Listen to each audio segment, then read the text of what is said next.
Are you a man, a woman chosen by Allah to be for Allah? Tell me about your thirst for knowledge. مَن يُرِدِ اللَّهُ بِهِ خَيْرًا يُفَقِّهْهُ فِي الدِّينِ. Our Nabi sallallahu alayhi wa sallam said, when Allah wants good for a person, He gives him understanding of the religion. Sign number 2, you have a strong commitment to ibadah, worship, in all of its forms. The very first words Musa heard from Allah Jalla Jalaluhu in that sacred valley of Tuwa was, فَاعْبُدْنِي, worship me. وَأَقِمِ الصَّلَاةَ لِذِكْرِ, and establish the prayer for my remembrance. That's sign number 2 to measure yourself against. What type of abid, worshipper are you?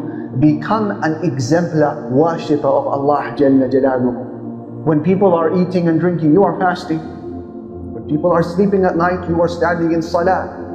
When people are gossiping and scrolling through their socials, you are busy in the remembrance of Allah Jalla Jalaluhu. That's sign number 2. You are a worshipper in times of ease and in times of hardship, in times of happiness and sadness, prosperity, adversity. Your motto in life is salah, dhikr, Quran, qiyam. A sign that Allah has chosen you to be for Him. Sign number 3. You have a fearless ability to acknowledge your personal error.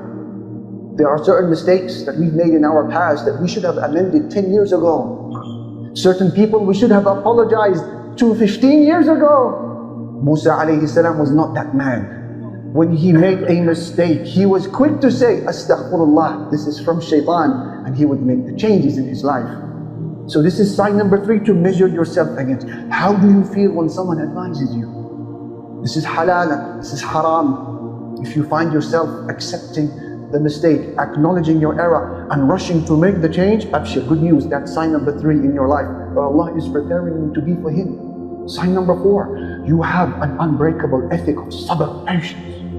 Musa alayhi salam suffered at every level, yet he was only ever seen patient. In fact, so great was his sabr, patience, that our Prophet sallallahu alayhi wa sallam saw Musa as an example.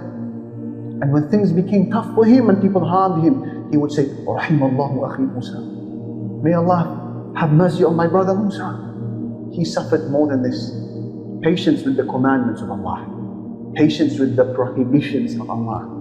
Patience with the qadar, the painful decrees of Allah. And 5, before I sit down, your 5th sign to measure yourself to see whether you are being prepared by Allah to be for Allah is that you have this desire to be of service to others. Musa sees 2 people fighting. He has to involve himself to settle dispute. He did this twice. وَلَمَّا بَلَغَ أَشُدَّهُ وَاسْتَوَى. Allah says when he reached his full age of maturity and became a man, آتَيْنَاهُ حُكْمًا وَعِلْمًا. We gave him wisdom and knowledge. Why? وَكَذَلِكَ نَجْزِي الْمُحْسِنِينَ. Because Musa was a man who was of excellence, of service to others.